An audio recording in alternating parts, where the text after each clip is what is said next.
Bakit ngayon binibigay ninyo ang inyong buong suporta kay Super Mara bilang maging mayor ng Maynila sa 2025? Si Sir muna. Kami bilang grupo ng mga kabaka, narito kami para sumuporta kay Super Mara. So dahil lang gusto namin hanggat maaari masagip namin ang Maynila sa mga mapagsamantalang politiko.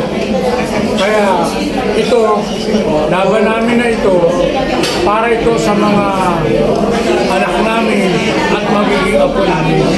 Sapagkat ayaw namin na patuloy na pagsamantalahan ang Maynila ng mga abusado politiko.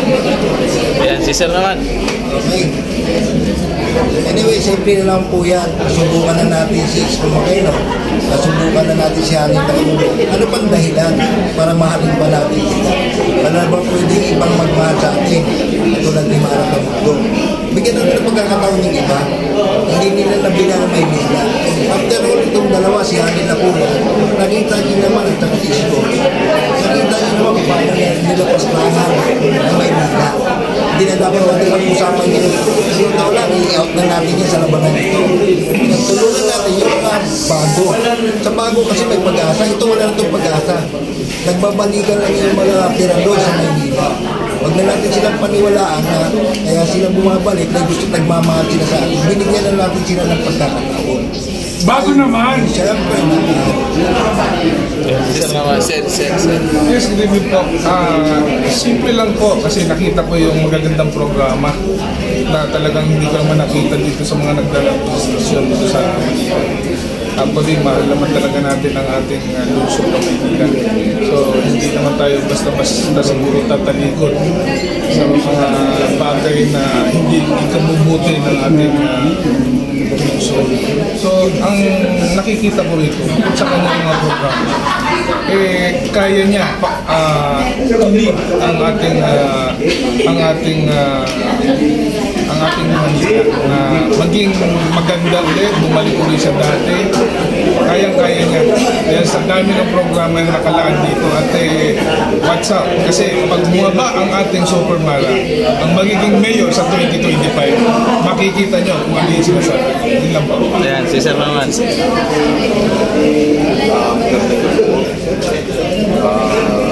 Ito ulit, sasabihin ko. Nasabi ko na ito dati, hindi ko lang. Nakita ko yung programa sa Super Mara. So, kailangan, kaya tinaya ko na ang sarili ng Super Mara. Ako po, kasalukuyan, nasa barangay. Pero tinaya ko na po ito dahil nakita ko, kailangan natin sa natin sa Super Mara. Dahil administrasyon, kaya naman po natin kung ano nangyari. Hindi po yun. Sa Super Mara, nakikita po natin yung pagkasa, may pagbabago at babalik ulit ang kagandahan ng Maynila. At wala na po magbebenta. Ang mga kung ano man ang dapat ibenta pa, kailangan increase na lang natin. Pamagitan ng Super Mara, siguro po hindi mangyayari. Yun lang po mas. Hanggang dulo na po ba ang suporta ng kabaka, sir? Opo, hanggang dulo na ito, wala nang atraso ito. Kaya kami po nandito sa harap ninyo, lahat po po sinusuporta ng Super Mara. Hanggang dulo na po ito, wala nang atraso ito. Laban po laban. At hindi lang po mga kabaka talagang susuporta nito. Kahit yung mga organisasyon at nakausap na rin namin yung ibang sektor. At talagang makikita natin dito pag malapit na. Makikita nyo, lalabas na lahat. Sasabog lahat ng mga bagay na susuporta rito sa ating bagong magiging administrasyon. Follow up mo yung sinabi ni Sir. Si Chairman Rolly. Yung sinabi. Hindi, may follow up pa. May Yung sa kabaka. Dili na. Ha? Ito maganda. Tapos yung si Ronnie. Kay Sir Ronnie muna. Ayos Lakasan mo, sir. Magandang gabi po sa ating mga kababayan dito sa lungsod ng Maynila.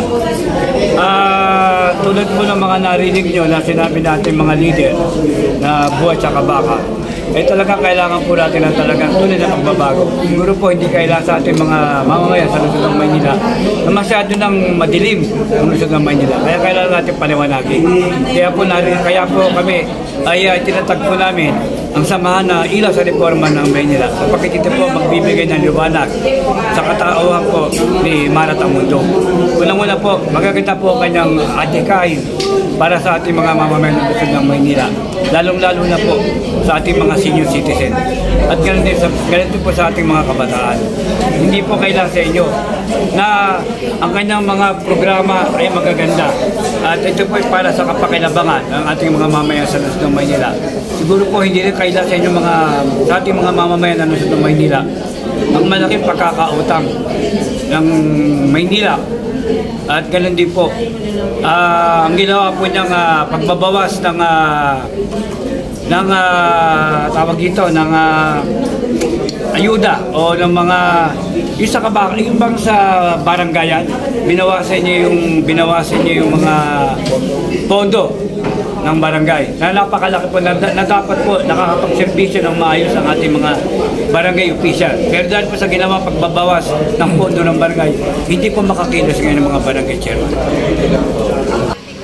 Bilang isang kabaka, bakit gano'n na lamang ang pagsuporta mo kay Miss Mara Tamundong? Bilang kabaka, para magbago ang ating ako, pagbabago ng mga pamumuhay. Yun lang. O ikaw naman. Ako naman pagbabago din kasi yung unang mayora, siyang kaunahan, wasay, nagawa. Baka this time, another mayora, second time na magiging bago ang Maynila.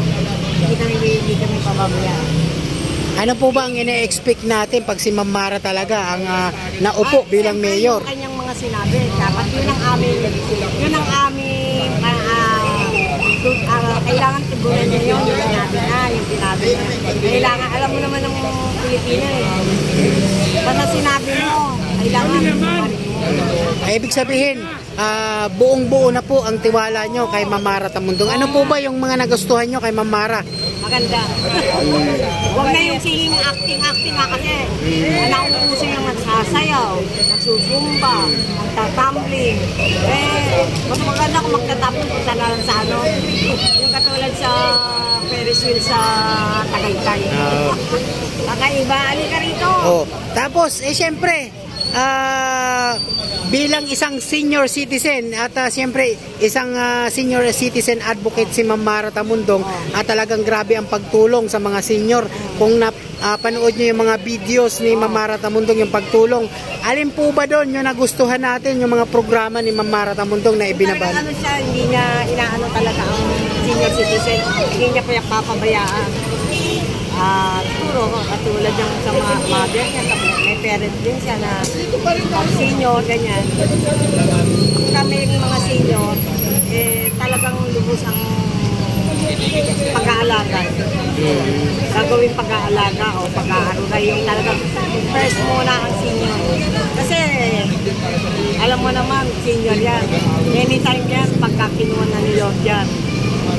At okay, kasi mas gusto namin kasi ayaw namin yung kailangan talaga may lumaban sa mayora ngayon yung nakapo kaya kailangan mayroon lumaban another lady ang kailangan ayaw namin kailangan. O ikaw naman. Ako ang gusto ko hindi niya pababayaan ng mga senior, mga kabataan at saka sana mabago yung ginagawa niya yung ginagawa ng mayora natin ngayon dito sa akin sa Maynila. Hindi yung katulad ng wala naman siyang ginagawa. Kasi Ma'am Mara sana ito pa rin niya yung niya na pinapangako niya na magkakaroon ng pagbabago. Ano po ba yung mga nagustuhan natin na advokasya ni Ma'am Mara Tamundong sa Maynila? Yung kanyang yung mga kanyang sana matupad niya yung mga kanyang pangako. Ganun.